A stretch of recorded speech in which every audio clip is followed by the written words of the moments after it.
안녕하세요. 고의 시사토크 TV의 고호입니다. 여러분들 어떻게 명절 연휴는 잘 보내셨는지요? 긴 연휴 기간 동안에 고향도 다녀오시고 또 가족들하고 즐거운 시간 보내셨으리라고 믿어 의심치 않는데요. 오늘 제가 전해드려야 될 소식은 제가 이 방송을 시작한 지 얼마 안 돼가지고 사실은 취재한 내용들이 여러 가지가 있지만은 우선 연휴 기간 첫날 지난 29일 날 발생한 경기도 양주시 은현면 소재의 삼표 산업의 채석장에서 3명의 사망 사고, 토사의 붕괴로 인한 매몰 사망 사고로 인해서 참 국민들 모두가 가슴 아픈 일이 있었는데요. 그 사건에 대해서 누구보다도 먼저 소식을 전해드리려고 기존에 지금 방송에 몇 가지를 올려놓은 상황에서 여러분들이 다 보셨으리라고 믿습니다. 이 사고에 대해서 현재까지 진행된 상황, 그거를 총 정리해가지고 말씀드리고자 합니다.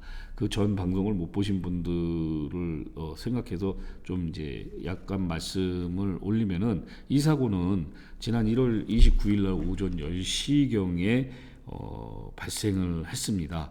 그 채석장에서 채석을 하기 위해서 준비 단계인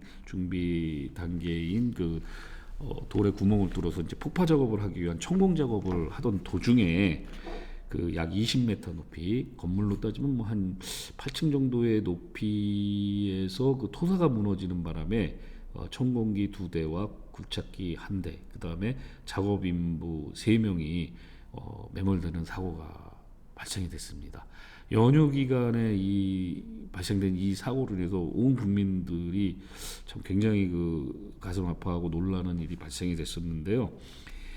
이 사고가 발생되고 마지막 실종자를 이후에 이제 닷새가 지내서 마지막 실종자까지 3명의 실종자를 찾아내고, 어제 오후 1시에 경찰과 소방당국, 그 다음에 토목 전문가들, 그 다음에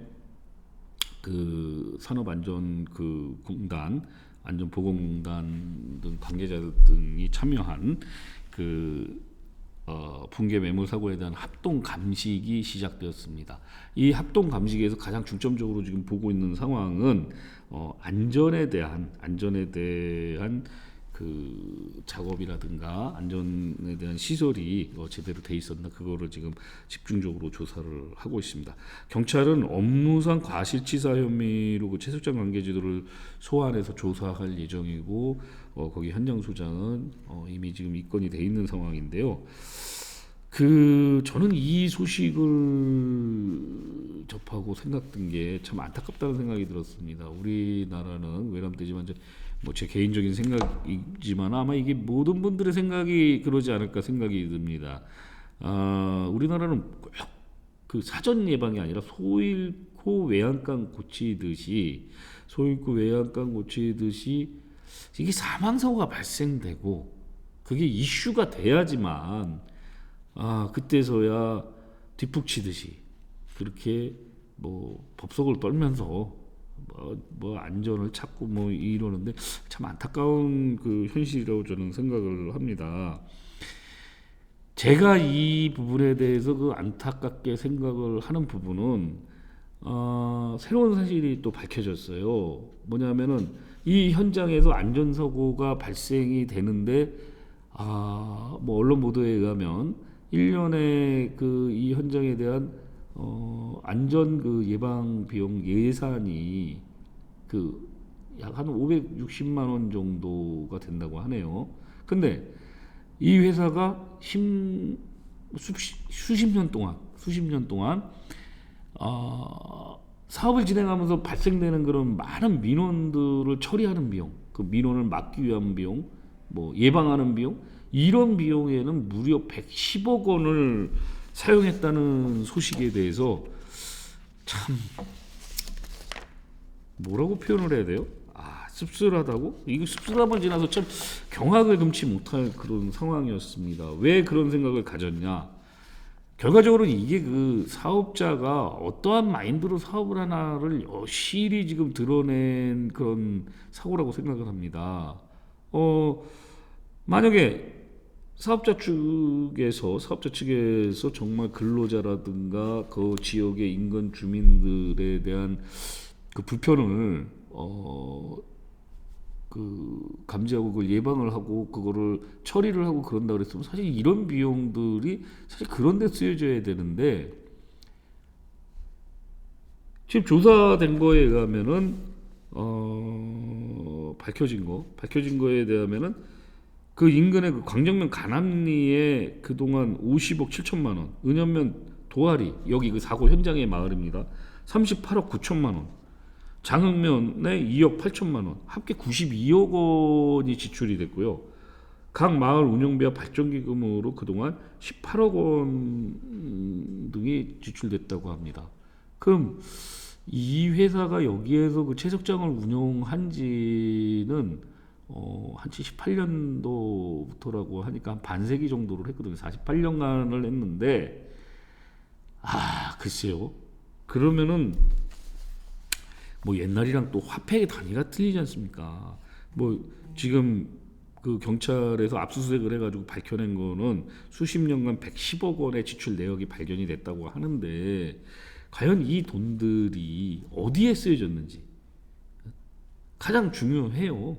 가장 중요하다고 생각을 하고, 과연 이 돈들이 어디로 스며드는 건지, 뭐 마을 주민들한테 뭐 돼지 잡아주고 소 잡아주고 뭐 술 사주고 그랬는지는 나도 모르겠지만은, 이런 돈들이, 이런 어마막대한 돈이 만약에 그 현장 근로자들의 안전을 지키는, 아니면 사업장의 그 안전, 그 다음에 그 마을 그 주민들의 그 비산먼지라든가 소음이라든가 진동이라든가 덤프 트럭의 위험에서부터 보호할 수 있는 그런 장치에 쓰여졌다 그러면은, 이런 사고들이 일어나는 것을 미연에 방지하지 않았을까 하는 생각을 혼자 해봤습니다. 아무튼 이렇게 지금 소란스러운 상황에 지난 3일날 환경단체와 그 노동계에서 그 성명과 논평을 발표했습니다. 성명과 논평을 발표를 했는데, 아주 그 전국을 찌르는 그러한 그 코멘트를 달았는데, 그것은 뭐냐면 사업주의 이익 때문에 그 안타깝게 그 사라져간 그 사망자들한테 진심 어린 사과를 해라. 그 다음에 이 양주 그 삼표 산업의 채석장을 즉각 폐쇄해라. 이 내용이 이제 골자였습니다.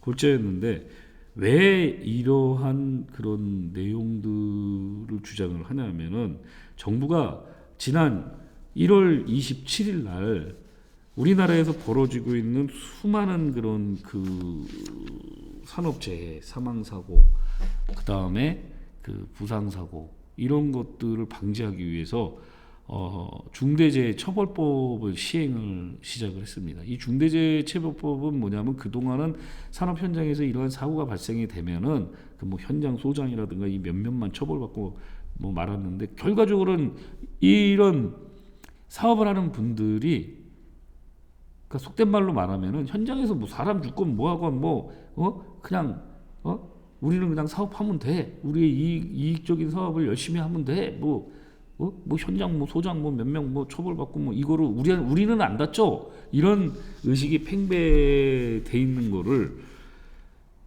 정부에서 이 부분에 대한 의식의 개혁을 가져오지 않고서는 우리나라의 산업재해라든가 사망사고가 절대 줄어들지 않는다는 그런 그 생각으로 이 법안을 시행을 하게 됐습니다. 결국 이 사업의 시행이 그 예고가 되자, 그 산업 현장에 가지고 있는 뭐 대기업부터 해가지고 건설업, 뭐 제조업, 뭐 이런 분야에 있는 모든 그 경영자들하고 사실 정부하고의 그 줄다리기, 힘겨루기가 시작됐습니다. 뭐냐면 너무 과중한 그런 법안이다.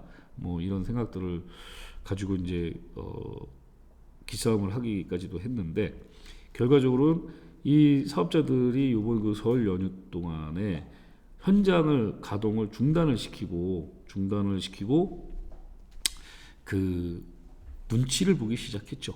그리고 자기네들 회사의 안전 교육이라든가 안전 그 조직을 확대하고 이런 조치를 취하고 있는 가운데 이번에 이 사고가 터진 겁니다. 그런 상황에서 벌어진 사고이니 눈치보다 누가 과연 이 중대재해처벌법 1호 대상자가 될 것인가, 이거를 눈치를 보던 상황에 이 삼표산업이 이 사고가 빵 터지니까 과연 정말 중대재해처벌법에 의해서 삼표산업이 처벌을 받을까, 지금 총각이 곤두서 있는 입장입니다.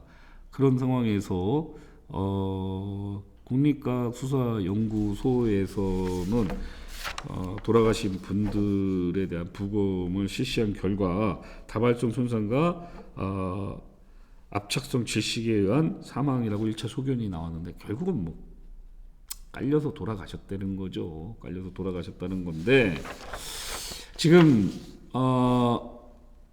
중부지방고용노동청의 근로감독관과 디지털 증거 분석팀 등 30여 명이 투입돼 가지고 현장에 안전조치 의무를 다했는지 여부와 산업안전보건법이라든가 중대재해처벌법의 위반 여부를 확인하고 있습니다. 확인하고 있고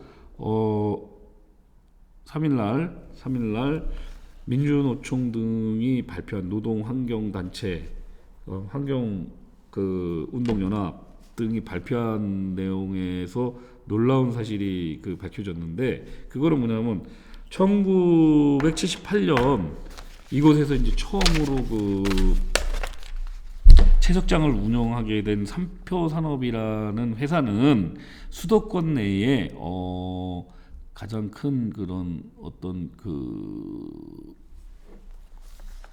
골재 산업, 그 다음에 레미콘 산업을 주도하는 업체로 밝혀졌습니다. 삼표가 가지고 있는 그 회사는 레미콘 및 골재 회사로 서울 성수동과 풍납동에 18개의 레미콘 공장을 보유하고 있습니다. 대단하지 않습니까? 이 레미콘 공장이 18개나 있고, 양주, 그러니까 이번에 사고가 난 양주하고 인천, 그다음에 파주, 화성, 안성, 그다음에 충남, 예산 등의 6개의 석산의 사업권을 가지고 있습니다. 참 어마무시하죠. 상시 근로자가 930여 명이나 되는 그런 회사인데, 여기 양주 같은 경우는 지난 1978년부터 이곳에서 채석 사업을 시작을 했다고 합니다. 반세기 동안 사실 이 삼표산업이 여기에서 사업을 해오면서 이 동네, 제가 이거 직접 들은 얘기입니다. 현지에서는 뭐라 그러냐면, 삼표산업 관계자들은 100년을 여기에서 채석 사업을 할 수 있을 정도다, 이렇게 얘기할 정도로 참 뭐라고 표현해야 될까요? 현장에서 제가 느끼는 느낌은 마을 주민들하고의 그런 어떤 이질감이라든가 그런 어떤 뭐랄까 그런 거 굉장히 많이 느꼈어요. 많이 느꼈는데, 마을 주민들 얘기로는 여기 주민들이 옛날부터 삶의 요람이었던 도락산이라는 산, 이 채석장 이름이 도락산인데 4분의 1이 사라졌다고 합니다. 4분의 1이 사라졌고, 그동안 이거를 파면서 진동과 소음과 비산먼지, 그다음에 덤프 트럭이 왔다 갔다 하면서 위험, 이런 것 때문에 크고 작은 사고도 있었겠죠. 그런 것 때문에 계속해서 매년간 수십 건씩 이의를 제기하고 민원을 제기했는데, 이때마다 그냥 양주시에서는 그냥 그에 따르는 행정 처분만 이루어졌다고 합니다. 하지만은 주민들이 계속 민원을 발생시키자 2002년도에는 삼표산업이 2004년까지만 채석장을 운영하기로 주민들하고 양주시하고 협의를 했다고 했는데, 그 합의가 2004년도에 또 법이 바뀐답니다. 법이 바뀌어가지고 쉽게 표현하면 허가권자가 양주시에서 산림청으로 바뀌었다고 합니다. 면적에 대한 분포 크기 때문에 그런 건데, 그 이후에 이 3표 산업은 양주시와 주민들하고의 약속을 깨고 산림청 가가지고 또 허가를 다시 받아와가지고 2035년까지 이거를 운영을 하려고 추진하던 중이었다고 언론들이 지금 밝히고 있습니다. 이런 가운데에 2032년, 35년이 아니라 이러한 가운데에 그 마을 주민들 주장과 환경단체, 시민단체, 노동단체의 주장은 매일 45년간 산에서 발파를 하고 그 충격과 진동, 그다음에 집안에 대한 그 흔들림, 그리고 산의 그 안반을 계속 깨니까 집안이 약화되지 않았겠냐. 그런데 이런 상황이 45년간 지속되면서도 안반에 대한 안전성도 검증도 하지 않고 안정 장비도 제대로 없이 천공 작업을 하다가 이번에 이런 큰 사고가 발생한 거라고 주장들을 하고 있습니다. 참 그러면서 얘기가 삼표 산업이 이러한 그런 사고를 낼 줄을 알았다 하는 의견이 현지에서 지금 나돌고 있습니다. 그러면은 아까 이제 말씀드렸지만 삼표 산업이 그럼 수십 년간 이 삼표 산업이요, 채굴 사업은 1978년부터 했지만 이 지역의 땅을 매입해 가지고 한 거는 1990년대예요. 1998년인가 뭐 언제부터 그 시작을 한 건데 그 110억을 과연 어디에다 썼나? 이거 경찰 수사하는 데에 가장 집중해서 좀 밝혀줬으면 하는 내용이 아닐까 싶어요. 뭐냐면 그러한 돈들이 만약에 이런 사업을 하면서 안전장치나 뭐 이런 거에 쓰여지지 않고 누군가의 그런 어떤 뭐라 그럴까, 그 일부 그 부분에 대한 이제 그 계층들이 로비용이라든가 뭐 민원에 대한 문마용으로 사용됐다 그러면은 이것도 굉장히 큰 문제가 되지 않을까 싶습니다. 이 소식이 사실은 지금 오늘 제가 말씀드린 거의 핵심 키포인트입니다. 안전은 뒷전이고 민원은 막는 비용이 컸다. 이게 오늘의 그 핵심 키포인트인데, 자, 이 삼표산업이 이 사업장을 운영하면서 요즘에 그 재건축이라든가 아니면은 신도시 개발이 늘어나다 보니까 사실 그 석재나 골재 수요가 굉장히 늘어나서 이 불경기, 지금 코로나에 얼마나 불경기입니까? 그 레미콘 회사나 뭐 이런 데들이 사실 삼표산업을 굉장히 부러워했답니다. 왜냐하면은 여기는 화강암이 묻혀 있는데 양질의 그 화강암으로 인해서 그 수요 계층을 충족시킬 수 있는 그런 석재가 계속 나오고 있어가지고 이 업계에서는 뭐 여기 양주 그 석산이 그 효자 사업장이다, 뭐 노른자 사업장이다 할 만큼 그 삼표산업에서는 핵심 사업장이었다고 합니다. 아무튼 지금 중대재해처벌법 1호 대상자가 돼 있는 그런 삼표산업이 과연 그 법을 적용받아가지고 처벌받을지 안 받을지에 대해서는 경찰 조사가 마무리가 돼야 되고, 또 이제 현장 감시의 결과 또 뭐 이런 것들이 종합적으로 뭉쳐져가지고 이 사업장에서 과연 사업자나 아니면은 경영자가 안전관리에 대해서 소홀히 했냐, 그거에 대한 위법성이 드러나야 중대재해처벌법을 적용할 수 있다고 합니다. 그렇게 적용이 될 경우에는 이 지금까지의 법하고 달리 사업자가 처벌을 받게 되는데요. 우리나라도 이제는 경제 논리, 그 개발도상국의 우리 뭐 예전에 그 박정희 대통령 시대나 뭐 이런 때 같이 나라의 그런 기반이나 발전을 위해서 국민의 희생이라든가 지역의 희생을 강요하는 그런 경제 논리에서 벗어나 가지고 이제는 제대로 된 안전과 국민의 생명과 재산을 보호할 수 있는 법이 시행될 때가 됐다고 하는 게 정부의 의견이 아닐까 싶습니다. 그래서 지금 현재 이러한 그런 그 중대재해처벌법의 유무의 상황을 조사하고 있는 상황에서 밝혀진 바에 의하면은 산업 그 안전보건법을 위반한 사항이 벌써 발견이 됐습니다. 발견이 돼가지고 그 근로복지공단에서 산업안전보건법 위반 혐의를 그 고용노동부에서 벌써 이제 그 발견을 했는데 사고 당시에 토사붕괴를 막는 안전장치인 방호망이 설치가 안 된 사실이 확인이 됐습니다.